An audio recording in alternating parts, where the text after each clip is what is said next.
திசை திருப்பக்கூடியவர்கள் வெறுமனே இந்த தர்கா கபூர் வழிபாட்டை மாத்திரம் வைத்து நம்மளை திசை திருப்புறது இல்லை. அது மாத்திரம்தான் அல்லாஹ்வுடைய ஏகத்துவத்துக்கு எதிரானதுன்னு விளங்கிக்க கூடாது. ஏன்னாட்டா கபூர் வணக்கம் ஏகத்துவத்துக்கு எதிரானது நல்லா தெரியும். அது இல்லாம இன்னும் பல நம்பிக்கைகள் நம்மிடத்தில் இருக்கின்றன. கபூர் வணக்கம் சம்பந்தப்படாத பல நம்பிக்கைகள். அந்த நம்பிக்கைகள் எல்லாம் அல்லாஹ் எதை மன்னிக்க மாட்டேன் என்று சொல்கிறானோ அந்த ஷிர்க் என்ற இணை வைத்தலில் சேரக்கூடிய பயங்கரமான குற்றத்தை உண்டாக்கக்கூடிய நம்பிக்கைகள். அந்த நம்பிக்கைகள் எப்படியெல்லாம் தவறான நம்பிக்கைகளா இருக்கின்றன, அதிலிருந்து நம்ம எப்படியெல்லாம் விடுபடணும் என்பதையும் நம்ம தெரிந்து கொள்ளணும்.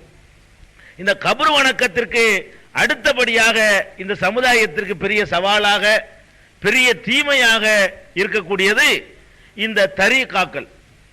தரீகான்னு ஒன்று நீங்களாம் கேள்விப்பட்டிருப்பீங்க. தரீகான்னா அது ஒரு குரூப் உண்டாக்கிடுவாங்க. அவர்கள் என்ன சொல்லுவாங்கன்னு கேட்டால் 4 நிலை இருக்கிறது. முதலாவது நிலை ஷரியத்து, அது கீழ்மட்டமானவங்களுக்கு சாதாரண மக்களுக்கு உள்ளது. அதுக்கு மேலே ஒரு உயர்ந்த ஸ்டேஜ் இருக்குது, அதுக்கு பேர் தரீகத்து.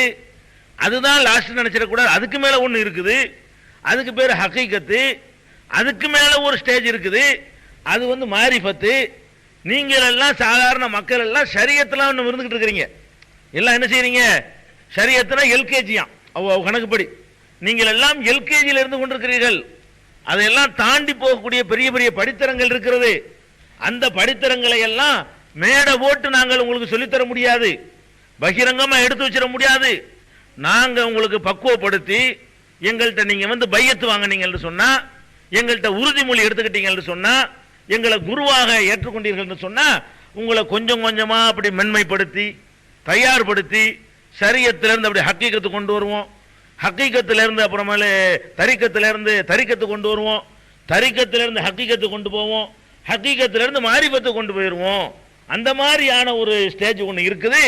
அப்படி உங்களை பக்குவப்படுத்தக்கூடிய அதிகாரம் இந்த ஷேக் மகான்களுக்கு தான் இருக்கிறது. இந்த ஷேக்னு சொல்றாங்களே அவங்களுக்கு இருக்குது. இதான் தரிக்காங்கிறது. தரிக்கா என்னன்னு கேட்டா, நம்ம எல்லாம் இந்த மாதிரி பயான் பண்றோம்ல, இதெல்லாம் சாதாரண மக்களுக்கு உள்ளதான். தொழுவுங்க, நோம்புங்க, இதெல்லாம் ரொம்ப அற்பம். இதெல்லாம் ஒன்றும் கிடையாது. இதை வச்செல்லாம் மோட்சம் அடைய முடியாது. இந்த தொழுகை, நோம்பு, இதெல்லாம் சாதாரணமா எல்கேஜி மாதிரி உள்ளது. இதை படிச்சுட்டு வேலையெல்லாம் கிடைக்காது. இதை படிச்சுட்டு எந்த ஒரு மாச வேலை கூட கிடைக்காது. அந்த மாதிரி உள்ள படிப்பை படிச்சுக்கிட்டு நீங்க மார்க்கம் நினைச்சுக்கிட்டு இருக்கிறீங்க. அதுக்கு மேல பெரிய பெரிய விஷயங்கள்லாம் இருக்கிறது. அதெல்லாம் நாங்க எங்கள்கிட்ட வந்தா தான் தெளிவு வர முடியும். எங்களை குருன்னு நீங்க ஏத்துக்கணும். எந்த அளவுக்கு ஏத்துக்கிறனே, நாங்க என்ன சொன்னாலும் சரின்னு நம்புற அளவுக்கு ஏத்துக்கணும். உங்களுக்கு பார்க்கும்போது தப்பு மாறலாம் கூட தெரியும். சொல்லுவாங்க எப்படி இந்த ஷேகுமார்கள் எப்படி சொல்லுவாங்கன்னா, உங்களுக்கு பார்க்கையில ஹராம் மாதிரி தெரியும், ஆனால் நாங்க சொல்ற கேட்கணும். குர்ஆனுக்கு எதிரானது மாதிரி தெரியும் நாங்க சொல்றது, ஆனால் நீங்க கேட்கணும். ரசூல் ஸல்லல்லாஹு அலைஹி வஸல்லம் அந்த ஹதீஸுக்கு எதிரானது மாதிரி தெரியணும். அதெல்லாம் உங்க ஷரியத்து பார்வையில் அப்படி தெரியும். வேற பார்வையில பார்த்தா அதுக்கு வேற வேற வியாக்கியானங்கள்லாம் இருக்குது. அதனால என்ன செய்யணும்? ஷேகு திருட சொன்னா திருடணும். ஷேகு விபச்சாரம் பண்ண சொன்னா விபச்சாரம் பண்ணணும். ஷேகு கொள்ளையடிக்க சொன்னா கொள்ளையடிக்கணும். அவர் என்ன சொன்னாலும் நீங்க கேட்கணும். எந்த அளவுக்கு நீங்க ஷேகிடத்துல சரணடையணும்னு கேட்டா, ஒரு குளிப்பாட்டுபவனுடைய கையில பணம் இருக்கும்ல, அந்த மாதிரி நீங்க இருக்கணும். குளிப்பாட்டுவன் கையில ஜனாசா இருக்குல்ல, இந்த ஜனாசா குளிப்பாட்டும் போது முதுகுக்கு தண்ணி ஊத்துன்னு சொல்லுமா? ஏதாவது பேசுமா? இந்த இடத்துல கொஞ்சம் அழுக்கு இருக்குப்பான்னு சொல்லுமா? ஏதாச்சும் நம்ம பெரட்டுறபடி பெரட்டலாம். குப்பரை பட்டி போட்டு கழுவலாம், இப்படி போட்டு கழுவலாம், கையை கழுவலாம், வேட்டியை உருவலாம். ஒன்றும் அது பேர் சொல்ல முடியாது. அந்த மாதிரி தான் நீங்க செய்கிட்ட இருக்கணும். தூக்கி போட்டு மிதிப்பாரு, அடிப்பாரு, விரட்டுவாரு, என்ன செஞ்சாலும் சரி புணம் ஆயிக்கிறணுமா. செய்கிடத்தில் போயிட்டோம்னு சொன்னா புணம் மாதிரி ஜனாசா மாதிரி ஆயிட்டேன்னு சொன்னா உன்னை அப்படியே பக்குவப்படுத்தி படுத்தி படுத்தி தயார் பண்ணி பயங்கரமான ஒரு ஸ்டேஜுக்கு கொண்டாந்து உன்னை நிப்பாட்டிடுவாரு. அப்படிங்கிற சித்தாந்தத்துக்கு பேர் தான் தரிகா. இதுல எத்தனை தரிகாக்கள் இருக்க, எல்லாருக்கும் அடிப்படை இதுதான். அவங்களுடைய வித்தியாசங்கள் எதுல வரும்னா, சொல்லித்தர திக்கர்லாம் வித்தியாசம் வரும். அடிப்படை எல்லாம் ஒண்ணுதான். அது சாதிரியாவா இருந்தாலும் சரி, அவன் வேற திக்கரை சொல்லி தருவான். காதிரியாங்கிறவன் அவன் வேற திக்கரை சொல்லி தருவான். இவன் ஹாஹான்னு கத்துவான், ஹூஹூன்னு கத்துவான். இதுதான் வித்தியாசம் இருக்குமே தவிர அடிப்படை என்ன? இவனும் அப்படி பக்குவப்படுத்த தான் போறானா, அவனும் பக்குவப்படுத்த தான் போறானா. உங்க உள்ளங்களை எல்லாம் அப்படி கரெக்ட் பண்ணி சரி பண்ணி மேலான ஒரு கல்வியை ஏற்றுக்கொள்ளக்கூடிய நிலைமைக்கு உங்களை ஆளாக்கிடுவோம். அதுதான் தரீகா. அதுல நீங்கள் எல்லாம் சேரணும்னு சொல்லி ஒரு மனிதனை அல்லாஹ் எந்த இதயத்தில் ஆதிக்கம் செலுத்துறானோ அந்த ஆதிக்கத்தை பெற்றவனாக சித்தரிக்கிறதுக்கு பாருங்க, இதை விட சிறுக்கு என்ன இருக்க முடியும்? இந்த இதயங்களை பக்குவப்படுத்தக்கூடிய அதிகாரம் அல்லாஹ் ஒருத்தனுக்கு மட்டும்தான் உள்ளது. அவனால மட்டும்தான் இதயத்தை பக்குவப்படுத்த முடியும். உடலை பக்குவப்படுத்தலாம், மூக்க பக்குவப்படுத்தலாம், ஒரு பைபாஸ் சர்ஜரி பண்ணி போடலாம், பிளாஸ்டிக் சர்ஜரி பண்ணலாம், இதெல்லாம் வேண்டாம் நீ செய்யலாம்ப்பா. இதயத்துல எந்த மாதிரியான எண்ணங்களை உண்டாக்கணும், நல்ல எண்ணம் கெட்ட எண்ணம், இதுகளை எல்லாம் போட்டு உன்னை பக்குவப்படுத்தக்கூடிய ஆற்றல் படைச்ச இறைவனுக்கு மாத்திரம் உள்ளது. இதுல ஷிர்க் வைக்கிறாங்க. இப்ப அல்லாஹ்வுக்கு இவருக்கு அதை விட நல்லா செய்வார. அல்லாஹ் செய்யறதை விட இவர்கிட்ட நான் போயிட்டேன்னு சொன்னா அவர் நான் கையை கொடுத்து நீங்க தான் எனக்கு ஷேகு, நான் உங்களுக்கு முறியுது அப்படின்னு சொல்லிட்டேன்னு சொன்னா என்னை எங்கேயோ கொண்டே நிறுத்திடுவாரு அப்படின்னு நினைக்கிறான் பாருங்க. இது ஷிர்கா இல்லையா? அப்ப இதயத்தை ஆளக்கூடிய அதிகாரத்தை அல்லாஹ் மனுஷனுக்கு கொடுத்திருக்கிறானா? அதை நம்ம செஞ்சு பார்க்கணும். கொடுத்திருக்கிறான்னு எங்கேயாவது குர்ஆன்லயோ ஹதீஸ்லயோ இருந்தா நம்மளும் அதை செய்யற பத்தி தப்பு இல்லை. அல்லாஹ் சொல்லிட்டா செஞ்சுட்டு போக வேண்டியதானே. அல்லாஹ்வுடைய ரசூல் சொன்னாங்கன்னா செஞ்சுட்டு போகலாம். இருக்குதா தேடி பார்க்கறோம், இல்ல. என்ன சொல்றாங்க தெரியுமா? அதுக்கு ஒண்ணு சொல்லணும்ல, நாளைக்கு உங்களை குழப்புவாங்க. இவங்க என்ன ஆதாரம் சொல்றாங்கன்னு கேட்டா, அபூ ஹுரைரா ரலியல்லாஹு அன்ஹு அவர்கள் அறிவிக்கிற ஒரு ஹதீஸ் புகாரியில இடம்பெற்றிருக்கு, முஸ்லிம்ல இடம்பெற்றிருக்குது, ஆதாரபூர்வமான ஹதீஸ். அந்த ஹதீஸ்ல என்ன வருதுன்னு கேட்டா, நபி ஸல்லல்லாஹு அலைஹி வஸல்லம் அவரிடத்திலிருந்து நான் 2 விதமான கல்வியை நான் அடைந்து கொண்டேன். ஒரு கல்வியை உங்களுக்கெல்லாம் நான் சொல்லிவிட்டேன், இன்னொரு கல்வியை நான் சொன்னால் என்னுடைய தொண்டை குழி அறுபட்டு விடும் என்ற காரணத்திற்காக நான் அதை சொல்லவில்லை அப்படின்னு சொல்லி அபூ ஹுரைரா ரலியல்லாஹு அன்ஹு அவர்கள் சொல்றாங்க. இது புகாரியில முதல் வால்யூம்லயே நீங்க பார்க்கலாம். கல்விங்கிற பாடத்துல கல்வியை மறைக்கிறதுன்னு இருக்குல்ல, அந்த தலைப்பின் கீழே முதல் வால்யூம்ல இந்த ஹதீஸை பார்க்கலாம். அப்ப இதை வச்சு என்ன சொல்றாங்கன்னு கேட்டா, ரசூல் ஸல்லல்லாஹு அலைஹி வஸல்லம் அவர்கள் 2 விதமான கல்வியை கொண்டு வந்தாங்க. ஒரு கல்வி பாமரர்களுக்கு, ஒரு சட்டம் பாமரர்களுக்கு, ஒரு சட்டம் ஒண்ணும் தெரியாத ஆட்களுக்கு, இன்னொரு சட்டம் ரொம்ப உயர்ந்த நிலையில் உள்ளவர்களுக்கு. அந்த நிலைக்கு எல்லாரும் இருக்க மாட்டாங்க. அவங்களை தேடி பிடிச்சி அவருக்கு தகுதி இருக்குதான்னு பார்த்து அவருக்கு மட்டும்தான் அதை கொடுக்க முடியும். அதை அடைஞ்சிட்டாருன்னு சொன்னா அவர் தான் அவுலியா, அவர் தான் மகானு, அவர் தான் அல்லாஹ்வுக்கு வேண்டப்பட்டவர் அப்படின்னு வாதம் பண்றாங்களே, அதுக்கு இந்த ஹதீஸ் ஆதாரம். அவங்க ஆதாரமா எடுத்து வைக்கிறேன்டா, 2 கல்வின்னு சொல்றாருல, ஒரு கல்வியை தானே அவர் சொன்னாரு, இன்னொரு கல்வியை சொல்லாம போயிட்டார்ல, அப்ப எல்லாருக்கும் சொல்றதா சொல்லியிருப்பாரா இல்லையா அப்படின்னு சொல்லி ஒரு வாதத்தை எடுத்து வைத்து அவர்கள் இப்படி ஒரு கருத்தை யூஸ் பண்றாங்க. இப்ப இந்த ஹதீஸ் இருக்கத்தான் செய்யுது. இதுக்கு என்ன விளக்கம்? விளக்கத்துக்கு வேற எங்கேயும் போய் அலைய வேணாம். அதுலயே அந்த ஹதீஸுடைய தொடர்ச்சியிலேயே அபூ ஹுரைரா ரலியல்லாஹு அன்ஹு அவர்கள் சொல்றாங்க, இன்னல்லதீன யக்துமூன மா அன்ஸல்னா மினல் பையினாத்தி வல் ஹுதா, நாம் அருளிய சத்தியத்தை தெளிவான வசனங்களை யார் மறைக்கிறார்களோ அவர்களுக்கு என்னென்ன மாதிரி தண்டனை இருக்குங்கிற ஒரு வசனத்தை அவர் ஓதி காட்டுறார் அபூ ஹுரைரா. அப்ப மார்க்க சம்பந்தப்பட்ட எதையாவது மறைத்தோம்னு சொன்னா அது பயங்கரமான குற்றம் அப்படிங்கிறதுக்கு தான் நான் அதை சொல்லிட்டேங்கிறாரு. அப்ப நமக்கு என்ன விளங்குது? ஒரு மார்க்க சம்பந்தப்பட்ட ஒரு விஷயத்தை ரசூல் ஸல்லல்லாஹு அலைஹி வஸல்லம் சொல்லி கொடுத்திருந்தால் அது மறைக்க கூடாது என்று அவர் வழங்கி வச்சிருக்கிறார். அதுக்கு ஆதாரமாக குர்ஆன் வசனத்தை எடுத்து போடுறார். அப்படி போடும் பொழுது அப்ப அவரு மார்க்க சம்பந்தப்பட்ட எதையும் மறைக்கல. 2 கல்வி ரசூலுல்லாஹ் சொன்னது உண்மைதான். ஒன்னு மார்க்க சம்பந்தப்பட்ட விஷயம், இன்னொன்னு எதிர்காலத்தை பற்றிய சில முன்னறிவிப்புகள். அந்த முன்னறிவிப்புகள் என்ன உதாரணமா சொல்றதா இருந்தா, அதே அபூ ஹுரைராவுடைய வரலாறை புரட்டி பார்க்கிறோம். அவர் அடிக்கடி சொல்லிட்டு இருப்பாராம், இறைவா 60வது ஆண்டுடைய துவக்கத்தில் இருந்து, 60வது ஆண்டு ஆரம்பிக்கல, அந்த துவக்கத்தில் ஏற்படுகிற ஃபித்னாவை விட்டும் நான் உன்னிடத்தில் பாதுகாப்பு தேடுகிறேன். அல்லாஹும்ம இன்னி அஊது பிக்க மின் ராசிசித்தீன். 60வது ஆண்டுடைய துவக்கம் இருக்குல்ல, அந்த 59 முடிஞ்சு ஹிஜ்ரி 59 முடிஞ்சு 60வது வருஷம் வரும் பொழுது ஒரு ஃபித்னா ஏற்படுமே, நான் அதை விட்டு நான் பாதுகாப்பு தேடுறேன் அடிக்கடி சொல்லிட்டு இருப்பாராம். அது என்னப்ப ஒரு மோசமான ஆட்சியாளர்கள் உருவாவாங்க, அவர்கள் ரொம்ப கொடுமையான ஆட்சி நடத்துவாங்க அப்படிங்கிற மாதிரியான முன்னறிவிப்புகளை எல்லாம் அவருக்கு ரசூல் ஸல்லல்லாஹு அலைஹி வஸல்லம் சொல்லி இருக்கிறாங்க. அதை இன்னைக்கு சொன்னார்னு சொன்னா அல்லாஹ் அடுத்தது சொன்னால் என் தொண்டைக்குள்ளே அறுக்கப்பட்டு விடுங்கிறார். அதான் நீங்க கவனிக்க வேண்டிய விஷயம். ஒரு விஷயத்தை சொல்லிட்டேன், இன்னொன்னு சொன்னா கழுத்து அறுத்து போடுவாங்க. அப்படின்னா என்ன அர்த்தம்? இந்த மெஞ்சானன் நீங்க இதை சொன்னா கழுத்து அறுப்படுமா? யாரா கழுத்து அறுப்பாங்களா? அப்ப அன்றைக்கு அபூ ஹுரைராவுடைய இந்த வார்த்தையை சொல்லக்கூடிய காலத்துல மோசமான ஆட்சியாளர்கள் ஆட்சி புரிகிறாங்க. அவங்க ஆட்சி மோசம் என்பதற்கு இந்த ஹதீஸ் ஆதாரமா இருக்கும்.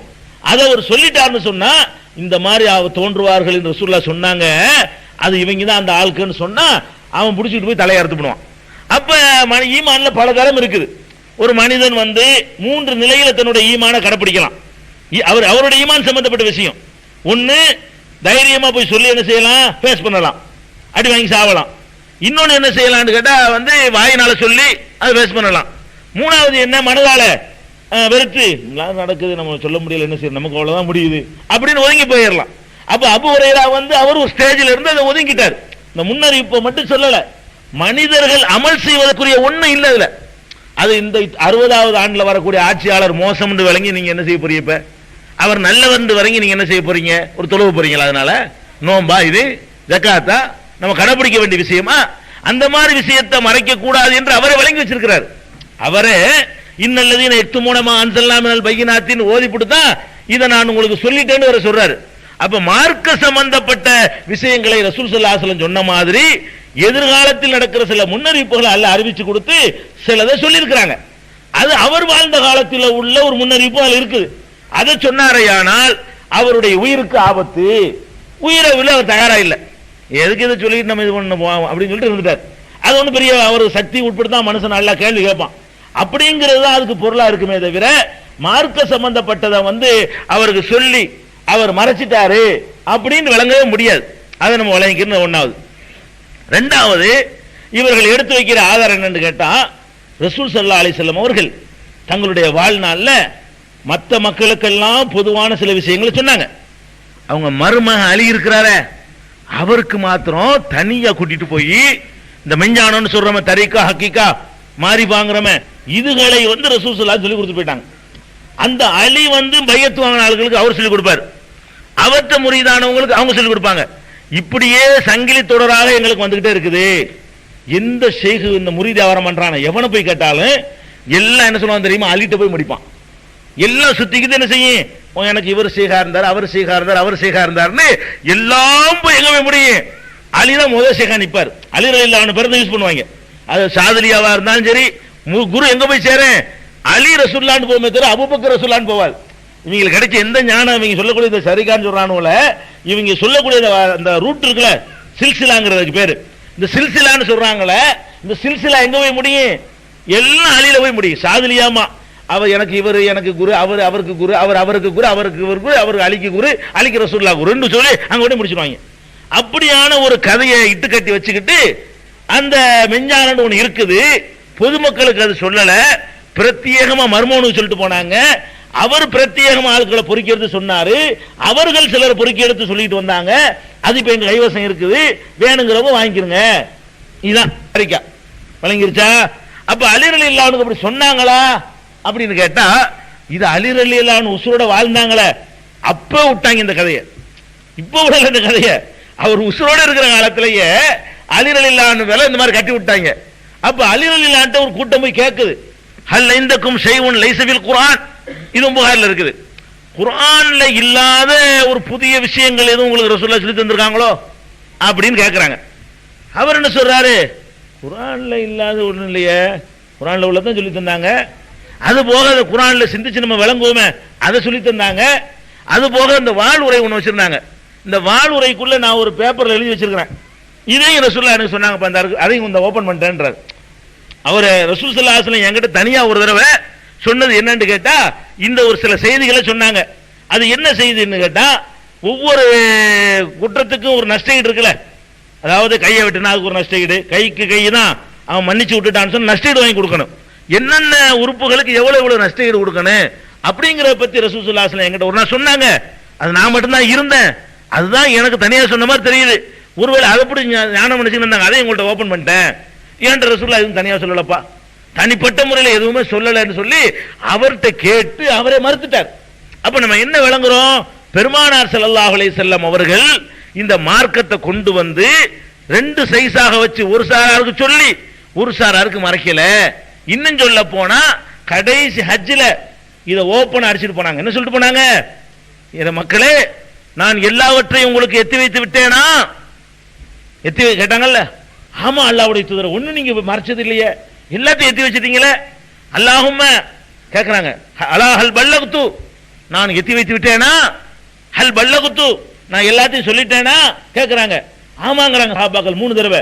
3வது தடவை சொன்னாங்க, அல்லாஹும்ம ஷஹத், இறைவா நீ சாட்சி, நீ என்னத்தை எனக்கு தந்தி அதை அப்படி சொல்லிவிட்டேன், ஒன்னும் கூட நான் மறைக்கல, மக்களுக்கு பொது உடைமை ஆக்காமல் மறைச்சு வச்சுக்கிறவே இல்ல, எல்லாத்தையும் சொல்லிட்டேன். அன்றைக்கு கூட நான் ஒரு ஹதீஸ் ஆயிஷா நாய் சொன்னேன், 3 விஷயங்களை யாராவது சொல்வானேயானால் அவன் பொய்யன், நம்பாதீர்கள். ஆயிஷா நாய் சொன்ன ஹதீஸ் உங்களுக்கு மஸ்ரூக் கிட்ட சொல்லுவாங்க இல்லையா, 3ல 1 என்ன, 1 வந்து மறைவானது ரசூல் ஸல்லல்லாஹு அலைஹி வஸல்லம் தெரியும்னு சொன்னார்களே, ஆனால் நீங்க நம்பிராதீங்க சொன்னாங்க. அல்லாஹ்வை ரசூல் ஸல்லல்லாஹு அலைஹி வஸல்லம் பார்த்தாங்கன்னு சொன்னா அவன் பொய்யன், நம்பாதீங்கன்றாங்க. 3வது சொன்னாங்க, பெருமானார் ஸல்லல்லாஹு அலைஹி வஸல்லம் அவர்கள் தனக்கு வந்த வஹீல் எந்த ஒன்றையாவது மறைத்து விட்டார்கள் என்று எவனா சொல்வானேயானால் அவனும் பொய்யன் சொல்லிட்டாங்க. அப்ப ரசூல் ஸல்லல்லாஹு அலைஹி இவங்க என்ன சொல்ல வர்றாங்கன்னா, ரசூல் ஸல்லல்லாஹு அலைஹி வஸல்லம் வந்து மக்களுக்கு துரோகம் பண்ணிட்டு போயிட்டாங்க. இவங்க வாதம் அது, கொஞ்சம் பேரை மட்டும் அழிக்க மட்டும் சொல்லிட்டு அம்புட்டு பேரை அம்மன் விட்டு போயிட்டா. அல்லாஹ் விட்ட உத்தரவு என்ன, யா அய்யுஹர் ரசூல் பல்லிக் மா உன்ஸில இலைக் ஃபஇல்லம் துபல்லிக் ஃபமா பல்லகத் ரிசாலத்துக்குங்கறான், ஃபஇல்லம் தஃபால் ஃபமா பல்லகத் ரிசாலத்துக்குங்கறான். என்ன அர்த்தம், யா அய்யுஹர் ரசூல், ரசூலே பல்லிக் மா உன்ஸில இலைக், உனக்கு அருளப்பட்டதை எடுத்து சொல்லியே தீர வேண்டும். அப்படி நீ செய்யவில்லை என்றால் தூதுத்துவ பணியை நீ செய்தவராக மாட்டீர். இதுக்கு மேல என்ன இருக்கு?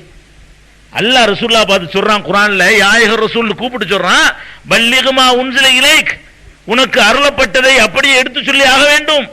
அப்படி சொல்லவில்லை என்று சொன்னால் அவனுடைய ரிசாலத்தை நீ செய்தவராக ஆக மாட்டீர், தூதுத்துவ பணியை நிறைவேற்றியவராக மாட்டீர்னு சொல்றானே.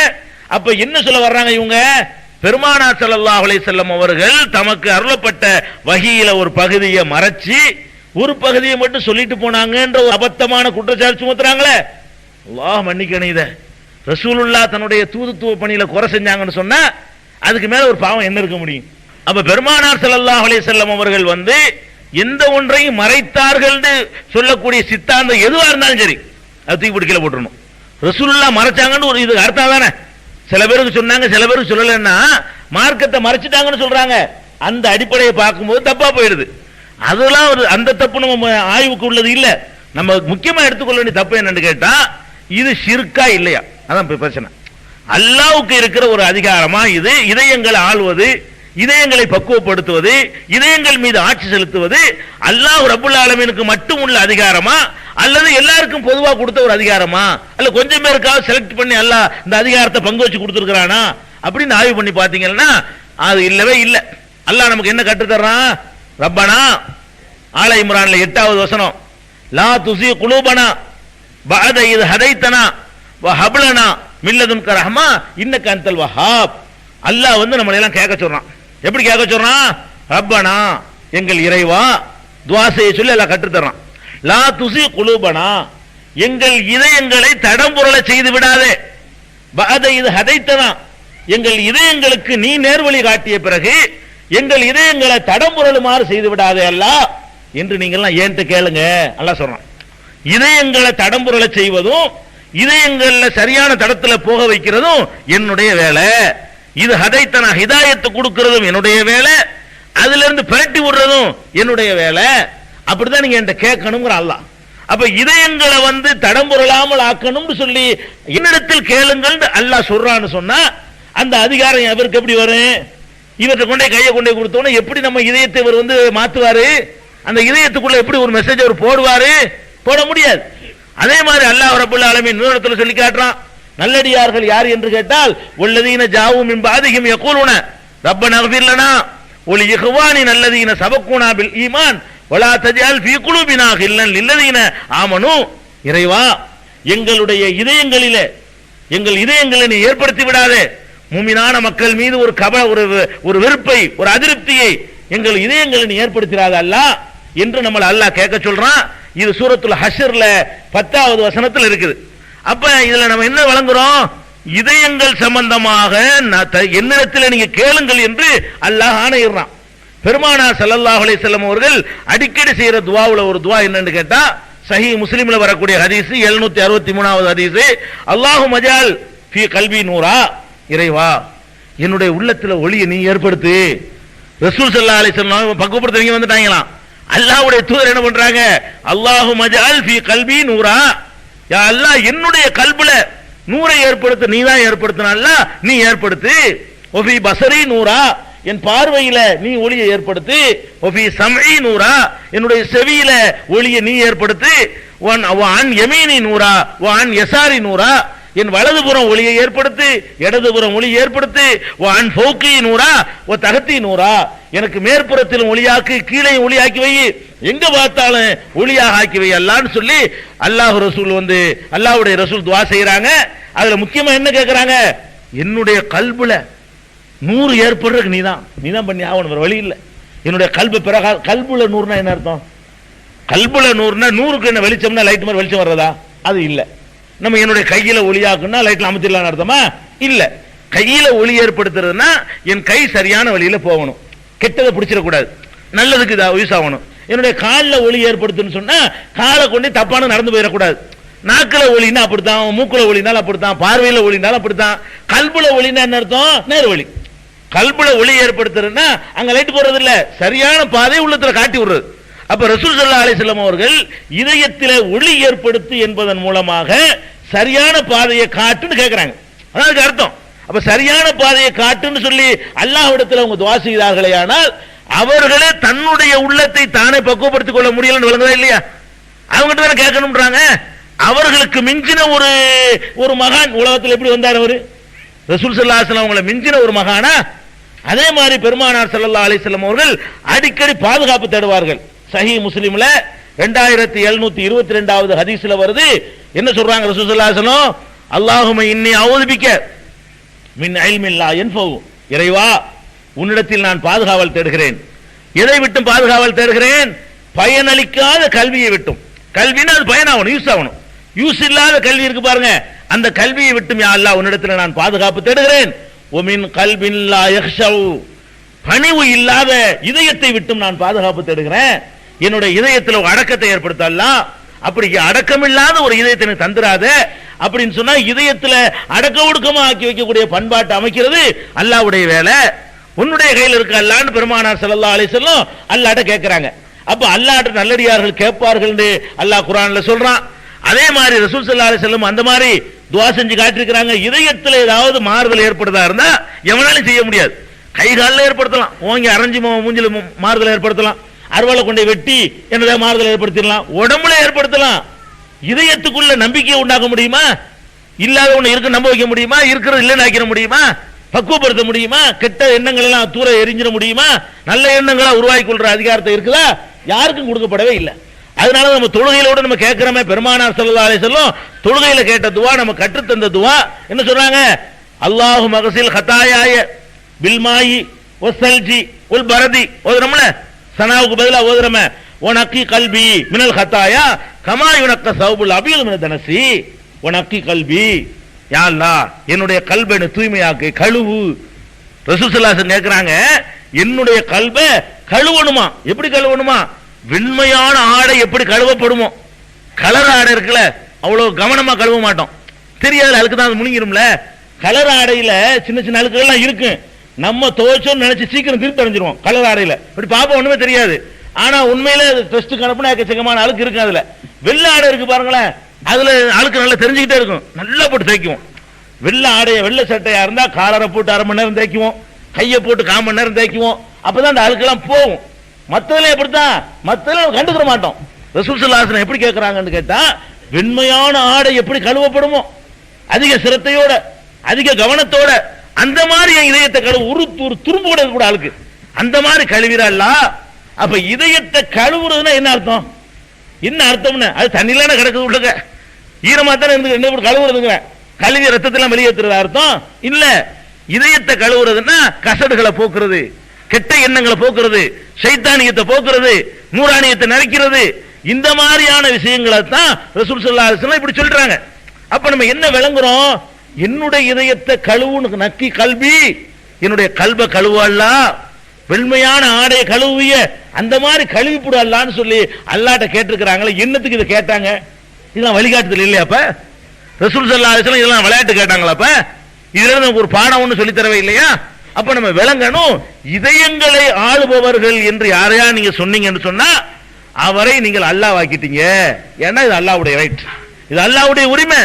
அல்லாஹ்வுக்கு மட்டும் சொந்தமான ஒரு இலாக்காவை நீங்க மனுஷன்ட்ட கொடுத்தீங்க, அது யார்கிட்ட கொடுத்தாலும் சரி, பெருமானார் ஸல்லல்லாஹு அலைஹி வஸல்லம் அவங்கள்ட்ட கொண்டு கொடுத்தாலும் சரிதான், முடிஞ்சு போச்சு கதை, எல்லாம் காலி. ஈமான் போச்சு, ஒண்ணுமில்ல, பர்மனன்ட் நரகம். அந்த ஷிர்க்குக்கு என்ன தண்டனை? கல்லு மண்ணு வணங்கினால் என்ன தண்டனையோ, கபரை வணங்கினால் என்ன தண்டனையோ, அதை விட குறையாத தண்டனை தான் இந்த முரீது வாங்குறவங்களுக்கு கிடைக்கும். ஏன் அவர்கள் முரீதுன்னு சொல்லி தொழுவா நோம்பலா வைக்கிறான்னு சொல்லப்படுது. அவன் அல்லாஹ்வுடைய தன்மையை கொடுத்தானே இல்லை, அது ஒண்ணுதான் பார்க்கணும். நம்ம என்ன பார்க்கணும்? அல்லாஹ்வுடைய சிவத்தை ஒரு மனிதனுக்கு கொடுத்தானே இல்லையா? ஏன்டா இவன் நான் செய்யற வேலையை அவன் செய்வான் நினைச்சுடா, முடிஞ்சு வச்சுடா கதை. இதுக்கு பிறகு நீ தொழுதா என்ன, நோம்பு வச்சா என்ன? உலக அஷரக்கூல ஹபித்த அன்ஹும் ஆக்கானு யாமலூன், இணை வைப்பார்களே ஆனால் அவர்கள் செய்த நல்லறங்கள் எல்லாம் பாழாகிவிடும். ஏற்கனவே செஞ்ச நல்லறங்களும் கூட மிஞ்சாது. அப்ப நல்லறங்களை எல்லாம் அழிக்கக்கூடிய காரியம் ஷிர்க்கு, இணை வைத்தல். இணை வைத்தல் என்ன? ஏற்கனவே உங்களுக்கு விளக்கி இருக்கிறோம். 100% அல்லாஹ் மாதிரி நினைச்சா இணை வைத்தல் நீ வணங்கிட்டு இருக்கிறீங்க, அப்படி இல்ல. ஒரே ஒரு சிவத்துல இவர் அல்லாஹ் மாதிரி நினைச்சா முடிஞ்சு வச்சுக்கத. 98 சிவத்துல அல்லாஹ் தனிச்சவன் தான், இந்த ஒரு சிவத்துல இவர் அல்லாஹ் ஒண்ணு, முடிஞ்சு வச்சுக்கத. என்ன வச்சுட்டீங்க? அல்லாஹ்வுக்கு உரிய எந்த ஒரு தன்மையிலையும், எந்த ஒரு தகுதியிலையும், எந்த ஒரு பவர்லையும் வேற ஆளு நீங்க என்ன செய்யக்கூடாது, வச்சிடக்கூடாது. அப்ப நீங்க இதயத்தை ஆளுதல் என்பது முகல்லிபுல் குலூப், அவனுக்கு பேர். பெருமானார் ஸல்லல்லாஹு அலைஹி வஸல்லம் அவர்கள் அதிகமாக சத்தியம் செய்யறோம்ல, ரசூல் ஸல்லல்லாஹு அலைஹி வஸல்லம் சத்தியம் பண்ணுவாங்க. எப்படி சத்தியம் பண்ணுவாங்க? இதான் லா முகல்லிபுல் குலூப். பெருமானார் ஸல்லல்லாஹு அலைஹி வஸல்லம் அடிக்கடி செய்யற சத்தியம் முகல்லிபுல் குலூப் மீது சத்தியமாகன்னு சொல்லுவாங்க. அல்லாஹ் மேல சத்தியமானு கூட சொல்ல மாட்டாங்க, ரஹ்மான் மேல சத்தியமானு கூட அதிகமா சொல்ல மாட்டாங்க, கம்மியா தான் வல்லாஹிலாம் சொல்லி இருக்காங்க.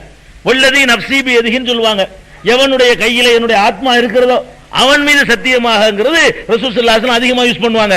அதை விட அதிகமா யூஸ் பண்றது என்னன்னு கேட்டா ஓ முகல்லிபுல் குலூப், முகல்லிபுல் குலூப் மீது சத்தியமாக. முகல்லிபுல் குலூப்னா என்ன அர்த்தம்? குலூப்னா இதயங்கள், முகல்லிபுனா புரட்டுறவன், இதயங்களை புரட்டுபவன். அல்லாஹ்வுடைய ஒரு பேர் என்னன்னு கேட்டா, அல்லாஹ்வுக்கு ரசூல் ஸல்லல்லாஹு அலைஹி வஸல்லம் ஒரு பேரையும் சூட்டுறாங்க. எப்படி சூட்டுறாங்க?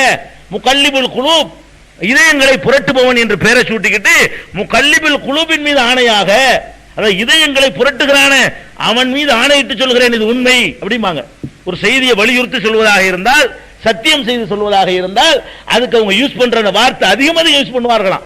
அப்ப ரசூல் ஸல்லல்லாஹு அலைஹி வஸல்லம் அவர்கள் அதிகமாக முகல்லிபுல் குலூப்னு சொல்லி இருக்காங்களே, அந்த முகல்லிபுல் குலூப்ல இருந்து நமக்கு என்ன விளங்குது? இதயங்களை ஆள்றது அவன் தான் விளங்கலையா? இதயத்தின் மீது ஆட்சி அவன் தான் செய்யறான்னு விளங்கலையா?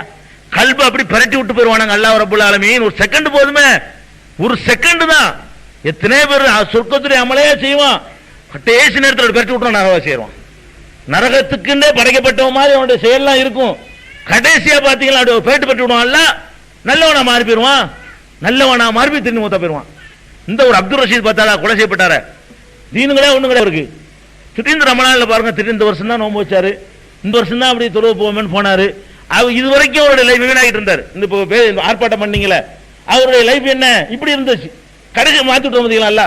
அவர் மூத்தா போறது கொஞ்ச நாளைக்கு முன்னாடி எல்லாத்தையும் விட்டுட்டு அவர் தொழுகையை பார்த்துட்டு ஒரு வழி, ஒரு மாற்றத்தை ஏற்படுத்தி பாருங்க. அப்ப அல்லாஹ் நாடித்தான்னு சொன்னா இப்படி ஒரு செகண்ட் தான் அப்படி கட்டி விட்டு போயிடுவான். அப்ப நம்ம விளங்கணும், முதலாவது விளங்கணும், இதயங்களுடைய ஆட்சியை யார்கிட்டையுமே கொடுத்துடக்கூடாது. இன்னும் சொல்ல போனா பெருமானார் ஸல்லல்லாஹு அலைஹி வஸல்லம் அவங்க ஒரு சமுதாயத்தை உருவாக்குனாங்க மக்காவுல. உருவாக்கி அவங்க எல்லாம் அங்க வாழ முடியாம ஹிஜ்ரத் பண்ணி கொண்டு போய் சேர்த்தாங்க அபிசீனியாவுக்கு போய், அப்புறமேல் மதீனாவுக்கு. இந்த சம்பவம் நமக்கு எல்லாருக்கும் தெரியும். ஹிஜ்ரத் பண்ணி வந்த உடனே மக்கா வாசிகளுக்கும் மதீனா வாசிகளுக்கும் மத்தியில் அப்படி ஒரு இணக்கம் ஏற்படுது. ரெண்டு பேரும் சகோதராக்குறாங்கல்ல, அப்படி ஒரு அற்புதமான ஒரு இணக்கம் ஏற்படுது. இந்த இணக்கத்தை ரசூல் ஸல்லல்லாஹு அலைஹி வஸல்லம் ஒரு அழகான திட்டத்தை கொண்டு வந்து ஒவ்வொருத்தருக்கும் ஒரு ஆளை சகோதரன் ஆக்கி, உலகத்தில் எவனும் செய்யல அகதிகள் பிரச்சனையை இவ்வளவு சிறப்பா கையாண்ட ஒரு ஆட்சி உலகத்தில் பார்க்கவே முடியாது. அகதிகள் பிரச்சனையை போட்டுக்கிட்டு அரசாங்க பிரச்சனையை ஆக்கி அது பெரிய சனியனை உண்டா, இன்னும் தீர்க்க முடியல பாருங்களேன். ஒரு ஆளை ஏத்துக்கணும், ஒரு செலவு இல்லை அரசாங்கத்துக்கு. வணங்குதா, நீ கஞ்சியே கூட நீ குடிக்கிற அவனுக்கு கொடுத்து ஒரு ஆள் வச்சுக்க, முடிஞ்சு வச்சுக்காத. அகதிகள் பிரச்சனையை கூட அவ்வளவு அற்புதமாக நினைஞ்சாங்க, தீர்த்தாங்க. சரி, இப்படி ரெண்டரை கலந்து ஒன்னாயிட்டாங்க. இது யாரு ஏற்படுத்தினது? இத இப்படி ஒரு அந்நியோனியத்தையும் இப்படி ஒரு நெருக்கத்தையும் பெருமானார் ஸல்லல்லாஹு அலைஹி வஸல்லம் தானே ஏற்படுத்தினாங்க. அவங்களுடைய போதனைகள் மூலமாகத்தான் இந்த இணக்கம் ஏற்பட்டுச்சு. அல்லாஹ் ஒத்துக்கிற மாட்டேங்கிறான், நீ செய்யலையே நான்ல செஞ்சேங்கிறான். பாருங்க, நம்ம கிட்ட சொல்லுவோம், ரசூலுல்லாஹ் என்ன பண்ணாங்க தெரியுமா? அப்படி மக்காக்காரன் வெளியூர்காரன், மதீனாக்காரன் உள்ளூர்காரன் ரெண்டையும் அப்படி இணைச்சு அண்ணன் தம்பியா ஆக்கிட்டாங்க அப்படி நம்ம சொல்லிக்கிட்டு இருப்போம். அல்லாஹ் ஒத்துக்கிற மாட்டேங்கிறான். அது ஏவலே அவங்களுக்கு கொடுக்க பாக்குறேன் நீ, நான் அதை செஞ்சேன். அல்லாஹ் கேட்கிறான் பாருங்க. அல்லாஹ் வந்து ஆல இம்ரான்ல 103வது வசனத்துல கேட்கிறான், வாதஸிமூ பிஹப்லில்லாஹி ஜமீஆ. அடிக்கடி உங்களுக்கு இந்த வாசை துண்டை மட்டும் சொல்லுவாங்க, அல்லாஹ்வுடைய கயிற்றை பலமாக நீங்கள் பற்றி பிடித்துக் கொள்ளுங்கள். வலா தஃபர்ரகு, பிரிந்து விடாதீர்கள். ஒதுக்குரு, நீங்கள் நினைவு கூர்ந்து பாருங்கள். நிஅமத்துல்லாஹி அலைக்கும், அல்லாஹ் உங்களுக்கு செய்திருக்கிற நியமத்தை, அருட்கொடை நினைவு கூர்ந்து பாருங்கள். இது குந்தும் அலா அதான், இது நீங்கள் பகைவர்களாக இருந்தீர்கள். இது குந்தும் அதான், நீங்கள் பகைவர்களாக இருந்தீர்கள். ஃபஅல்லஃப பைன குலூபிக்கும், உங்கள் இதயங்களுக்கு மத்தியில அவன் தான் இணக்கத்தை, அந்யோன்யத்தை, நெருக்கத்தை ஏற்படுத்தினான். ஃபஅஸ்பஹதும் பிநிஅமத்திஹி இஹ்வானா, அவனுடைய அருளால் தான் நீங்கள் சகோதரர்கள் ஆனீர்கள். யாரு ஆக்கல உங்களை? முகமது ஸல்லல்லாஹு அலைஹி வஸல்லம் சக்தியினால் ஆவல, அவர் முடியவே முடியாது, அவருக்கு நான் தான் செஞ்சேன். இன்னொரு ஆயத்தில் அதோட தெளிவா சொன்னான். அப்ப ஃபஅஸ்பஹதும் பிநிஅமத்திஹி இஹ்வானா, அவனுடைய நியமத்தின் காரணமாகத்தான் நீங்கள் உற்ற சகோதரர்களாகவே மாறிவிட்டீர்கள். குந்தும் அலா ஷஃபா ஹுப்ரத்தின் மினன் நார், நரகத்தினுடைய விளிம்பில் நீங்கள் இருந்தீர்கள். ஃபஅன்கதகும் மின்ஹா, அதிலிருந்து உங்களை மீட்டெடுத்தது அவன்தான். ரெண்டு விஷயத்தை சொல்றான். ஒன்னு, இவங்க நரகத்தின் விளிம்பில் இருந்தார்கள். நரகத்தின் விளிம்பில் இருந்தாலும் என்ன அர்த்தம்? என்ன அர்த்தம்? ஷிர்க்குடைய உச்ச கட்டத்தை செஞ்சு ஒரு 8 வச்சா நரகங்கிற லெவலுக்கு போயிட்டாங்க. அவர்களை மீட்டுக்கிட்டு வந்து லா இலாஹ இல்லல்லாஹ் சொல்ல வச்சு படிப்படியா வச்சு சொர்க்கம் இந்த எண்டில் அந்த எண்டில் இருந்த ஆட்களை கொண்டாந்து இந்த எண்டில் கொண்டா விட்டாங்க. அந்த கடைசியில் இருந்தவன இந்த கடைசியில் கொண்டாந்து விடுறாங்க ரசூல் ஸல்லல்லாஹு அலைஹி வஸல்லம். ஆனா அல்லாஹ் என்ன சொல்றான்? நான் செஞ்சேங்கிறான். உனக்கு முடியுமா? நீ போய் சொல்லி ஒரு உள்ளத்துல கொண்டு அந்த மெசேஜை கொண்டு கொடுக்க முடியுமா? காதுல போட்டு தான் உன் வேலைப்பா, கல்புல போட்டது என் வேலை. உன் வேலை என்ன? காதுல போட்ட. அப்ப காதுல கேட்டு எல்லாரும் வந்தானா?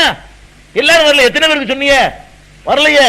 நான் யாரை தேர்ந்தெடுத்துக்கணும்? அவன் மட்டும் தானே வந்தான்.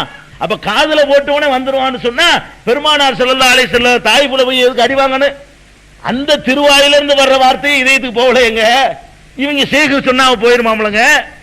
அல்லாஹ்வுடைய ரசூல் அவ்வளவு இஹ்லாஸோட போய் தாயிஃப்ல சொல்றாங்க, அடிதான் கிடைச்சு, ஒத்த ஏத்துக்கறல. அபூஜஹலுக்கு சொல்றாங்க, ஏத்துக்கறல. சொந்த பெரியத்தா அபூ லஹபுக்கு சொன்னாங்க, மன்னவாரி விசிட்டு போயிட்டான், தப்பன்லக்க அலிஹாதா ஜமாத்தனா, இதுக்கு தான் என்னை கூப்பிட்டியா? மன்னவாரி விசிட்டு போனான். அபூ தாலிப் ஏத்துக்கறலையே கடைசி வரைக்கும். கடைசியா போய் சொல்லி பார்த்தாங்களே, அவ்வளவு இஹ்லாஸோட, அவ்வளவு அக்கறையோட, அவ்வளவு ஆர்வத்தோட, அவ்வளவு எந்த சுயநலமும் எதிர்பார்க்காம சொன்னாங்களே, அந்த வார்த்தை கூட அபூ தாலிபுடைய உள்ளத்துக்கு போகலையே. அப்ப இதயத்துக்குள்ள செலுத்துற பவரு உனக்கு தரல. காதுல போடுற வேலைக்கு தான் உன்னை அனுப்பி இருக்கிறேன். உன்னை அனுப்பணும் எதுக்குன்னு கேட்டா, மெசேஜை காதுல போட்டு நீ பாட்டு வந்துட்டே வர்றதும் வராது என் வேலை. யாரு வரணுமோ வருவான், நான் அதை தேர்ந்தெடுப்பேன். அப்படிங்கிறதுனால அல்லாஹ் என்ன சொல்றான்? நரகத்தின் விளிம்பில் நீங்கள் இருந்தீர்கள், உங்களை அவன் தான் அதிலிருந்து மீட்டெடுத்தான். ஃபஅன்கதகும் மின்ஹா, அதிலிருந்து உங்களை அவன் தான் விடுவித்தான். கதாலிக யுபய்யினுல்லாஹு லக்கும் ஆயாத்திஹி, இப்படித்தான் அல்லாஹ் தன்னுடைய வசனங்களை உங்களுக்கு தெளிவாக்குகிறான். லஅல்லக்கும் தஹ்ததூன், நீங்கள் நேர்வழி பெறுவதற்காக. இதை வழங்க சொல்றான் அல்லாஹ்.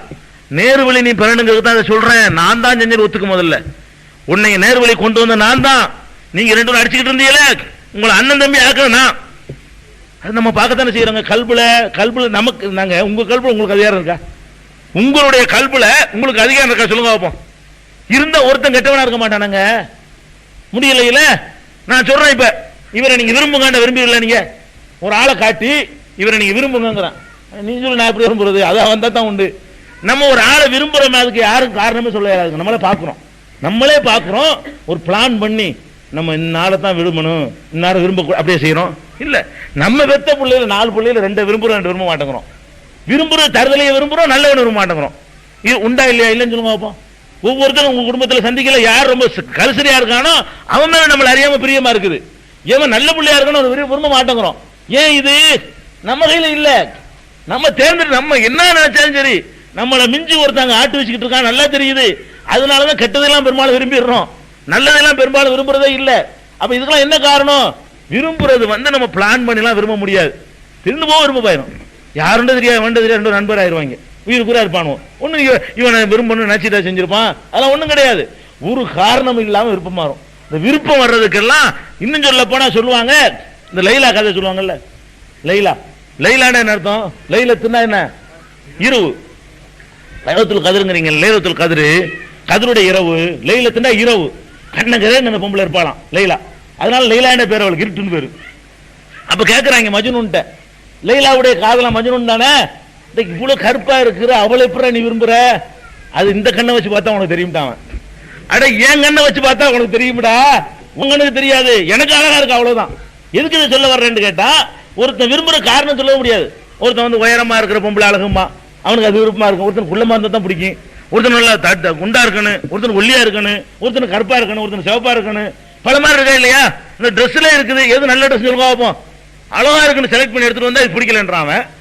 நல்லா இருந்தா நீ எடுத்துட்டு வந்து வீட்டுல போய் ஜவுளி கடையில போய் எடுத்துட்டு வர்றிய, பொண்டாடிக்கு பிடிக்கல, உங்களுக்கு பிடிச்சிச்சு. என்ன காரணம்? இது விரும்புறதுல யாருக்கு நம்ம அதிகாரமே கிடையாது. ஒரு காரணம் சொல்லதான் நல்லா இருக்கு நமக்கு தெரியும், ஒரு காரணம் இருக்காது அவளுக்கு நல்லா இல்லைன்றுவாங்க.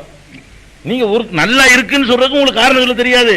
நல்லா இல்லைன்னு உங்க பொண்டாட்டி வாங்கிட்டு போனது வேணான்னு மூஞ்சில இருந்தான்னு வைங்க, அதுக்கு அவளுக்கு காரணம் சொல்ல தெரியாது. என்ன பிடிக்கல, இது நல்லா இல்லை, எனக்கு நல்லா இல்லை, அவ்வளவுதான்.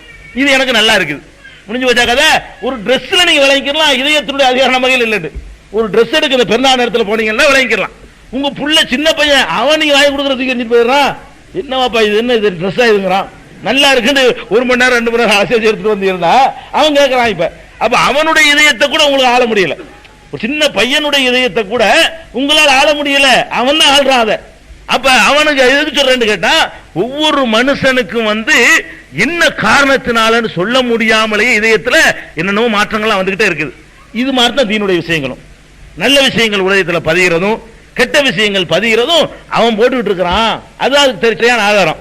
இன்னொரு இடத்துல எல்லாம் இதே ஒற்றுமைப்பு சொல்லி காட்டுறான். மக்கா மதீனாவில் உள்ளவங்களை ஒன்றுபடுத்தினாங்க இல்லையா, அது சொல்லும்போது பாருங்க, வல்லஃப பைன குலூபிஹிம், அன்பால் 63ல அவர்களுடைய இதயங்களுக்கு மத்தியில் அல்லாஹ் இணக்கத்தை ஏற்படுத்தினான் சொல்லிவிட்டு, லவ் அன்ஃபக்த மா ஃபில் அர்லி ஜமீஅன் மா அல்லஃப்த பைன குலூபிஹிம். முஹம்மதே, ரசூலுல்லாஹ் கூப்பிட்டு சொல்றான், இந்த பூமியில உள்ள அத்தனை சொத்துக்களையும் உனக்கு சொந்தமா இருந்து அவ்வளவையும் செலவழிச்சு அழிஞ்சதான் உன்னால் அதை ஏற்படுத்திருக்க முடியாது. அல்லாஹ் என்ன வார்த்தையை போடுறான் பாத்தீங்களா? கல்புடைய வேலை என் வேலைங்கிறதுக்கு எப்படி வார்த்தை யூஸ் பண்றான்?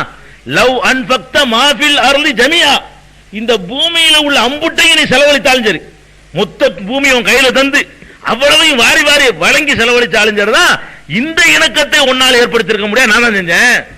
கல்புல இணக்கம் ஏற்படுத்துறது மக்காவில் உள்ள முஹாஜிர்களுக்கும் மதீனாவில் உள்ள அன்சார்களுக்கும் ஏற்படுத்துற இணக்கம் இருக்க, அது ஒன்னால் நடக்கிற காரியம் இல்ல. நீ ஒண்ணும் இல்லாம இன்னைக்கு இருக்கிற, உன்னைய பெரிய உலகத்திலே கோடீஸ்வரனா பில்கேட்ஸுக்கு மேல ஆக்கினாலும் சரி உன்னால முடியாதுங்கிறான்ல. அதுக்கு மேல உலகத்தையும் கையில வந்தாலும் சரிதான். நான் தான் அது, நான் இதயத்துக்குள்ள ஆட்சி வந்து நான் தான் செஞ்சுட்டு இருக்க போறேன். உனக்கு தரலங்க, இதுக்கு மேல என்ன இருக்கு? இந்த ஒரு வசனம் அன்பால் பத்தாதா? இந்த அன்பால் 63 சொல்றானே, இது ஒண்ணு போதும். அப்ப நம்ம நல்லா விளைவிக்கிறனும், இதயங்கள்ல மகிழ்ச்சியை தர்றது, கவலையை தர்றது, நேர்வழியை தர்றது, வழிகேட்டை தர்றது எல்லாம் அவன் தனிப்பட்ட அதிகாரமே தவிர எந்த மனிதனுடைய தயவை வேண்டி உங்களால ஒண்ணு பண்ணவே முடியாது. இதனால தெளிவா தெரிஞ்சுக்கிறோம்.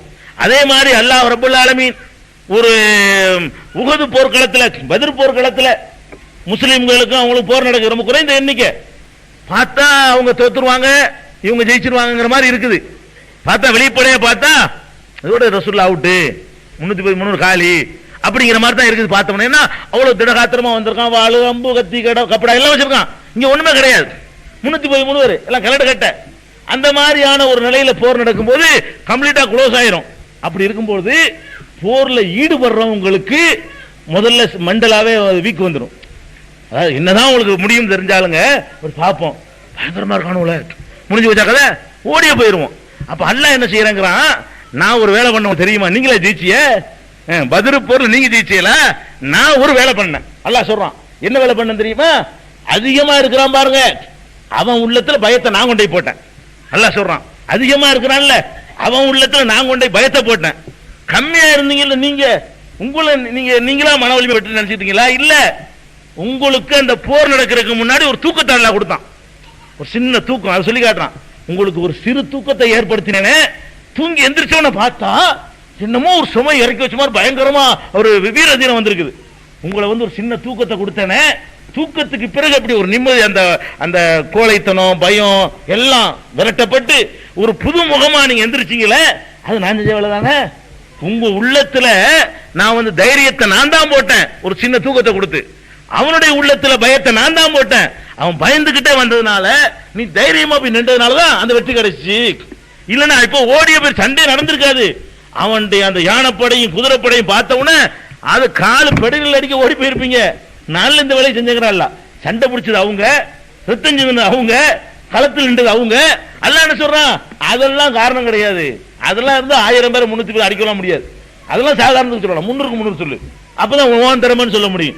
300க்கு 1000 எப்படி முடியாது? அதுவும் வலிமையான ஒரு கூட்டத்துக்கு முன்னாடி சோத்துக்கொழி இல்லாத நீ எப்படி முடியும்? அது புனித ரமலான் மாசத்துல நோன்பு வர வச்சுக்கிட்டு 17 நாள் நோன்பு வச்சு 17வது நாள் வாடி போய் இந்த மாதிரி ஒட்டட குச்சி மாதிரி இருந்துட்டு ஜெயிச்சிருக்கீங்களா? எப்படி ஜெயிச்சீங்க? நாள்ல செஞ்சு அல்லாஹ் சொல்றான், அதை சொல்லி காட்டுறான். இது யுகஷிக்கும் நுஆசு அம்னத்தம் மின்ஹு, உங்களுக்கு ஒரு சிறு தூக்கத்தை உங்களுக்கு ஒரு பாதுகாப்புக்காக வேண்டி அல்லாஹ் ஏற்படுத்தினான். ஒயுனஸ்ஸிலு அலைக்கும் மினஸ்ஸமாஇ மான், அந்த தூக்கத்தையும் கொடுத்து அந்த குளுகுலுன்னு ஒரு கிளைமேட் வரணும்ல, அந்த வெக்கையெல்லாம் போகணும்ல, அதுக்காக வேண்டி வானிலிருந்து ஒரு மழையையும் நாம் இறக்கினோம். அந்த மழை மூடு, அந்த கிளைமேட்டு, அந்த ஜில்லு ஜில்லுன்ற காத்து, அந்த தூக்கம் எல்லாம் முடிஞ்சு எந்திரிச்ச உடனே அந்த டென்ஷன்லாம் போயிடுச்சு. டென்ஷனே இல்ல, டென்ஷன் இல்லாம இருந்தா எல்லாம் தேதிக்கு செய்யலாமே. டென்ஷன் இறக்கி விட்டாங்கிறான் அல்லாஹ். அது எதுக்கு சொல்றேன்? ஓ யுஹிப அன்கும் ரிஜிஸ ஷைத்தான், ஷைத்தானுடைய அந்த ரிஜிஸை, அந்த ஒரு அசுத்தத்தை உங்களை விட்டு அல்லாஹ் நீக்கினான். நீக்கிட்டு ஒளி யுருபித அலா குலூபிக்கும், உங்கள் கல்புகளை பலப்படுத்தினான். அல்லாஹ் சொல்றான், கல்புல ஸ்ட்ராங் படுத்தணும்லங்க. உடல் ஸ்ட்ராங் ஆகுது என்ன செய்யறது? எத்தனை பேர் பயங்கரமா மாமிசா மலை மாதிரி இருப்பான், இதயத்துல வீரம் இருக்காது. ஒருத்த பிடிச்சு கத்தியது குத்தோட ஓடிக்கிறோம். உடம்பு இருக்கு, தூக்கி புரட்டி எரிச்சிடலாம். மனசுல வலிமை வேணும்ல, மன வலிமை தானே வீரங்கிறது. அந்த மன வலிமை இல்லாதவர்களாக நீங்கள் மாறிவிட்டீர்கள் என்று சொல்லி அல்லாஹ் சொல்லி உங்களுடைய கல்புகளை உறுதிப்படுத்துறான். ஒய் சப்பித்து பிகில் அக்தாம், அதன் மூலம் உங்களுடைய பாதங்களை உறுதிப்பட செய்தான். களத்துல உங்களுடைய பாதம் வலிமையா பதிஞ்சிச்சு அல்லாஹ் சொல்லி காட்டுறான். அதே மாதிரி அதே அன்பால் சூராவுல இதையே அல்லாஹ் சொல்லி காட்டுறான். இது யுஹி ரப்புக இலல் மலாயிகத்தி, அல்லாஹ் வானவர்களுக்கு வஹி அறிவிக்கிறான். எப்படி? அன்னீ மாக்கும், நான் உங்களோடு இருக்கிறேன் என்று அல்லாஹ் வாக்களிக்கிறான். வாக்களிச்சுட்டு ஃபஸப்பித்துல்லதீன ஆமனு சஉல்கி ஃபீ குலூபில்லதீன கஃபரு ருப, மலக்குகளுக்கு நான் உத்தரவிட்டேன். என்ன உத்தரவிட்டேன்? மூமீன்களுடைய இதயங்களை பலப்படுத்துங்கள். மலக்குக்கு அல்லாஹ் உத்தரவிட்டு அவர் செய்ய முடியும். மூமீன்களுடைய இதயங்களை பலப்படுத்துங்கள். அதே நேரத்தில் சஉல்கி ஃபீ குலூபில்லதீன கஃபரு ருப, காபிர்களுடைய உள்ளங்களிலே பயத்தை நான் போடுவேன். காபிர் உள்ளத்துல பயத்தை போட்டதுன்னா, உன்னுடைய உள்ளத்துல அந்த நிம்மதியை போட்டதுன்னா அதுலதான் வெற்றி. ஆடிக்கிட்டே வந்தா என்ன பிடிமானம் இருக்காதுங்க அவனுக்கு. அவன் தான் நடுங்கிட்டுல வர்றான். அவங்க தான் ஜெயிப்பாங்க, நம்ம தோத்துருவோம் கன்ஃபார்ம் அப்படின்னு சொல்லிட்டு வந்தா எப்படி வேலை செய்வான்? அந்த நிலையை உண்டாக்கியாக உங்களை ஜெயிக்க வச்சிருக்காங்க அல்ல. அப்ப இதை ரொம்ப தெளிவாக சொல்லுகிறது. மனிதனுக்கு இதயத்தின் மீது எந்த ஒரு ஆதிக்கமும் கிடையாது.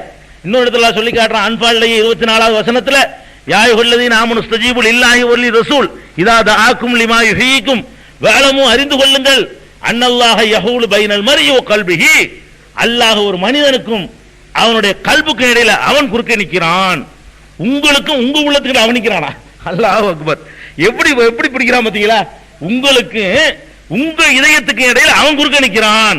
உன் இதயத்தில் ஒரு முடிவை நீ எடுக்க முடியாது, நான் தான் எடுப்பேன். நீ உன் இதயத்தில் ஒரு முடிவு எடுக்க முடியாம நான் குறுக்க நின்று கொண்டிருக்கிறேன் சொல்லி ரப்புல் ஆலமீன் சொல்லி காட்டுறான். அன்பால்ல 12வது 24வது வசனத்துல இதை சொல்லி காட்டுறான். அப்ப இதெல்லாம் எதுக்கு சொல்றோம்னு கேட்டா, இதயங்கள் மீது அந்த ஆதிக்கம் செலுத்தக்கூடியது அல்லாஹுக்கு மட்டும் உரியது. இதயங்களை பக்குவப்படுத்துறது, இதயங்களை நிம்மதிப்படுத்துறது, அது மாதிரியான விஷயங்கள்லாம் நிறைய அல்லாஹ் குர்ஆன்ல சொல்லி காட்டுறான். ஃபத்ஹ் 4ல எடுத்துக்கிறங்க. மூமின்களுடைய இதயத்துல சக்கீனத் என்ற அமைதியை தந்தது நான் தான், அவங்களுடைய ஈமான அதிகரிக்க செஞ்சது நான் தான் எல்லாம் சொல்லி காட்டுறான். சூரத்துல் ஃபத்ஹ்ல மூமின்களுடைய இதயங்கள்ல எல்லாம் நிம்மதியை உண்டாக்கி அவங்களுடைய ஈமான அதிகப்படுத்துறது கூட அவங்கள அதிகப்படுத்திக்கலையா, அது நான் தான் செஞ்சேன். ரசூலுல்லாஹ் படுத்துறாங்க சொல்ல மாட்டேங்கிறாங்க. அல்லாஹ் ரசூலுல்லாஹ் உட்கார்ந்துகிட்டு 23 வருஷம் கஷ்டப்பட்டிருக்கிறாங்க. அல்லாஹ் ஒத்துக்கிற மாட்டேங்கிறான். நீ சொல்ற வேலை தானப்பா இது, நான் தான் அப்படி செஞ்சேன், நீ எங்க பண்ண காதலான போட்ட, நீ மத்தெல்லாம் உள்ளுக்குள்ள நுழைஞ்சு வேலை செஞ்சு நான்ல செஞ்சேன் அப்படிங்கிறான. அப்ப அல்லாஹ்வுடைய ரசூலுக்கு கொடுக்காத நீங்க எப்படி ஒரு சாதாரண ஒரு மனுஷனுக்கு கொடுக்குறீங்கன்னு ஆச்சரியமா இருக்கு. இது ஒரு பக்கம். அதுக்கப்புறம் இதெல்லாம் விட ஒரு முக்கியமானது இருக்குங்க. பெருமானார் ஸல்லல்லாஹு அலைஹி வஸல்லம் ஒரு அழகான ஒரு சம்பவத்தை சொல்றாங்க பாருங்க. அவங்க பல மனைவியர், அவங்களுக்கு எல்லாருக்கும் சமமா நடப்பாங்க. அல்லாஹ்வுடைய சட்டம் அப்படி இருக்கிறதுனால பாரபட்சம்லாம் காட்ட மாட்டாங்க. நஃபகா, உடல், அந்த உடை, உணவு, உடை, இருப்பிடம், இதெல்லாம் எல்லாம் சமமா கொடுத்துருவாங்க. சமமா கொடுத்தாலும் இதயத்தில் ஏற்படுற அன்பு இருக்குல்ல, அதை சமமா கொடுக்க முடியாது. என்னதான் இருந்தாலும் அவங்களுக்கு ஒரு ஆள் மேல கூட அன்பு வந்துடும். ஆயிஷா நாயகி மேல அன்பு அதிகமா இருந்துச்சு. அன்புதான் அதிகமா இருந்துச்சு. அதுக்காக வேண்டி அவர்கள் கொடுக்கிற விஷயத்துல பாரபட்சம் காட்டல. அப்ப ரசூலுல்லாஹி ஸல்லல்லாஹு அலைஹி வஸல்லம் என்ன சொல்லுவாங்களாம், அல்லாஹும்ம ஹாதா கிஸ்மி ஃபீமா அம்லிகு, யா அல்லாஹ் எனக்கு முடிஞ்ச என் அதிகாரத்தில் உள்ள விஷயங்களில் நான் கரெக்டா பங்கு வச்சுட்டேன். என் அதிகாரத்தில் உள்ளது என்ன, உணவு கொடுக்கிறது என் அதிகாரம். ஆளுக்கு அரைக்கப்பட்டு அரைக்கப்படி கொடுத்துருவேன், ஆளுக்கு ஒரு சேலைனா ஒரு சேலை கொடுத்துருவேன், ஆளுக்கு ஒரு தட்டுனா தட்டை கொடுத்துருவேன், ஆளுக்கு ஒரு செயினா செயினை கொடுத்துருவேன். இது ஏன் அதிகாரத்தில் உள்ளது. அது குறிப்பிட்ட ரசூலுல்லாஹ் சொல்லல, என்னுடைய அதிகாரத்தில் உள்ளதில் நான் சரியா இதை பங்கு வச்சு விட்டேன். ஃபலா தலும்னி ஃபீமா தும்லிகு வலா அம்லிகு, யா அல்லாஹ் உன் அதிகாரத்தில் வைத்திருக்கிறாயே என் அதிகாரத்தில் இல்லையே, அதுல என்னை பிடிச்சிராத அல்லாஹ். யானி அல் கல்ப், கல்ப சொன்னாங்க ரசூலுல்லாஹ். அறிவிப்பாள வழக்கம் சொல்றாரு, யா அல்லாஹ் நான் ஒரு ஆள் மேல அதிகமா பிரிய வைக்கிறேன்ல, நீ ஏன் பாரபட்சமா போனேன்னு என்னை கேட்டாத அல்லாஹ். என் கையில் இல்ல, பிரிய வைக்கிற நானா வைக்கிறேன், நீ தானே வைக்கிற. ஒரு ஆள் மேல அதிகமா பிரியம் வைக்கணும் நான் பிளான் பண்ணியா வச்சேன், அதெல்லாம் ஒண்ணும் கிடையாது. என்னை அறியாம ஒரு ஆள் மேல பிரியம் அதிகமா இருக்குது. நான் கொடுக்கிற விஷயங்கள்ல அந்த விஷயங்கள்ல கரெக்டா இருப்பேன், மற்ற எல்லா விஷயமும் நேர்மையா இருப்பேன். அது என் அதிகாரத்தில் உள்ளது. அப்ப என் அதிகாரத்தில் உள்ளதுல நான் பங்கு வைத்து விட்டேன். என் அதிகாரத்தில் இல்லாத விஷயத்திற்காக இறைவா என்னை பிடிக்காதுன்னு என்னங்க அர்த்தம்? இதுக்கு மேல என்னங்க இருக்கு? இதுக்கு மேல என்ன தெளிவா அதிகாரம் இல்லைங்கிறாங்க. ஃபீமா லா அம்லிகுன்றாங்க, எனக்கு அதிகாரம் இல்ல. எதுக்கு அதிகாரம் இல்ல? ஏன் இதயத்தை என் கண்ட்ரோல்ல வைக்க அதிகாரம் இல்ல. உங்க இதயத்தை இல்ல, வேற ஆளுக்கு இதயத்தை இல்ல, என்னுடைய இதயத்தை கரெக்ட் பண்ணி, இல்ல அன்புல நீ கரெக்டா தான் இருக்கணும், ஆளுக்கு 5-5% தான் கரெக்டா கொடு அப்படி சொல்ல முடியுமா? அப்படி அந்த உத்தரவு போட்டு தன்னுடைய இதயத்தை பக்குவப்படுத்தணுமா இல்லையா? அதுவும் சமமா தான் இருக்கணும். எல்லாம் சமமா இருக்கிற மாதிரி அன்பும் சமமா தான் இருக்கணும். நம்மள்ட்ட அந்த அதிகாரம் இருந்தால் அதையும் எல்லாம் கேட்கத்தான் செய்வான். இப்ப நீங்க ஒரு ஆள் மேல அன்பு அதிகமாச்சா அல்ல கேட்பானா? 4 பிள்ளைய 4 விதமா நடத்தலாம், அன்பு வைக்கலாம், கொடுக்குற ஒழுங்கா கொடுத்தா தான் கேட்பான்ல. ஒரு பிள்ளை மேல அதிக பிரியம் இருக்கலாம், எடுத்து கொடுத்த ட்ரெஸ் ஒழுங்கா கொடுத்தியா, பாக்கெட் மணி கரெக்டா சமமா கொடுத்தியா, எல்லாத்துக்கும் ஒரே மாதிரி பொருள் எடுத்து கொடுத்தியா, அதுதான் எல்லாம் கேட்பானே தவிர ஏன் ஒரு ஆள் மேல கூட அன்பு வச்சேன்னு கேட்க மாட்டான். கேட்டா சொல்லி போடுவோம், அது ஓவல் நான் என்ன செய்வேன்றோம். அப்படி கேட்டா என்ன செய்வோம், நானும் நீ தானே பிறந்த அப்படி நாங்களா பிளான் பண்ணோம், நீ தானே அப்படி படைச்சேங்களே அப்படின்னு சொல்லிட்டு போயிடலாம். அப்ப ரசூல் ஸல்லல்லாஹு அலைஹி வஸல்லம் அவர்கள் அழகா சொல்றாங்க, உன்னுடைய அதிகாரத்தில் உள்ளதுல நீ என்னை பிடிச்சிடாதல்ல, ஏன் அதிகாரத்தில் உள்ளது கேட்டு நான் பதில் சொல்றேன், நான் ஒழுங்கா நடந்துக்கிறேன். இப்ப இதுக்கு மேல என்னங்க வேணும்? அதனாலதான் பெருமானார் ஸல்லல்லாஹு அலைஹி வஸல்லம் அவர்கள் பல சந்தர்ப்பங்கள்ல ஒரு தடவை சொன்னாங்க, அதாவது இன்ன குலூப பனி ஆதம குல்லுஹா பைன இஸ்பாயினி மின் அஸாபி ரஹ்மான், மனிதர்களுடைய உள்ளங்கள் எல்லாம் ரஹ்மானுடைய 2 விரல்களுக்கு இடையில் இருக்கிறது, 2 விரலுக்கு மத்தியில் இருக்குது. யுகல்லிபுஹா கைஃப யஷா யஸ்ரிபு ஹைது யஷா, விரும்பியவாறு அப்படி பரட்டி விட்டுருவான்ல. 2 விரலுக்கு மத்தியில் இப்படி இருந்துச்சுன்னு சொன்னா இப்படி பரட்டலாம்ல, மேல உள்ளது கீழே, கீழே உள்ளது மேல, அவ்வளவுதான். 2 விரலுக்கு மத்தியில் இருக்கிற ஒரு பொருள் மாதிரி உருவகப்படுத்தி ரசூல் ஸல்லல்லாஹு அலைஹி சொல்றாங்க, எல்லா மனிதர்களுடைய உள்ளங்களும் அல்லாஹ்வுடைய 2 விரல்களுக்கு இடையில இருக்கிற. சஹீஹ் முஸ்லிம்ல வரக்கூடிய ஹதீஸ் 2654வது ஹதீஸ் முஸ்லிம்ல. அப்ப 2 விரல்களுக்கு மத்தியில் இருக்கிறது, விரும்பியவாறு அல்லாஹ் பரட்டி விடுவான். இதுக்கு மேல என்னங்க இருக்குது? நமக்கு என்னங்க அதிகாரம் இருக்குது? இதயத்தின் மீது ஒருத்தருக்கு அவர் பக்குவப்படுத்துவார் நினைக்க என்னங்க நமக்கு முகாந்திரம் இருக்குது? ஒரு முகாந்திரமும் இல்ல. இதுக்கு பிறகு போனாங்கன்னா அப்புறம் அல்லாஹ் இது பயங்கரமான தண்டனை வச்சிருக்கான். அது மாத்திரம் இல்ல, 2-3 சந்தர்ப்பங்களை பாருங்க. இதற்கு சொன்ன சந்தர்ப்பம் தான். ஒரு தடவை உசாமா ஒரு படைக்கு அனுப்புறாங்க. அவரு ஒருத்தனை போய் கொண்டு போடுறாரு போர்ல. அவன் கொல்ல போகும்போது அவன் களிமா சொல்லி போறான், போர்ல களிமா சொல்லி உங்க அணியில வந்துடுறாங்கிறான். அப்ப கொண்டிருக்க கூடாது. அவரோட என்ன பண்ணிட்டாரு, உயிர் காப்பாத்துக்கு போய் சொன்னான், இவன் உள்ளத்திலிருந்து வரல, வெட்டி விட்டார். ரசூலுல்லாஹ்ட்ட வந்தவன கோவம், ரசூல் ஸல்லல்லாஹு அலைஹி தெரிஞ்சவன கோவப்படுறாங்க. எப்படி நீ வெட்டலாம், புறா வெட்டினே, அல்லா ஷக்கத்த கல்பவு, நீ நான் ஒரு இதயத்தை பிளந்து பாத்தியா, சொல்லிட்டாங்க அஷ்ஹது அல்லா இலாஹா இல்லல்லாஹ், அவ்வளவு விட்டுருக்க நீ, கல்பு ஆதிக்கிஞ்ச உங்க கையில இருக்கான்னு இருக்கிறாங்க ரசூல் ஸல்லல்லாஹு அலைஹி வஸல்லம். வாயினால சொல்லிட்டார்ல பந்தாலு, அஷ்ஹது அல்லா இலாஹா இல்லல்லாஹ் சொன்னாரே இல்லையா? அதுக்கு பிறகு நீ எப்படி அவனை கொண்டு வந்து நாளைக்கு நின்றான மறுமையில என்ன செய்வ நீ அப்படி கேட்கிறாங்க. அப்ப உயிர் பாதுகாக்கிறதுக்காக சொன்னதான் நம்ம எல்லாம் கூட எடுத்துக்கிடுவோம். அப்படித்தான் அவரும் எடுத்துக்கிட்டாரு.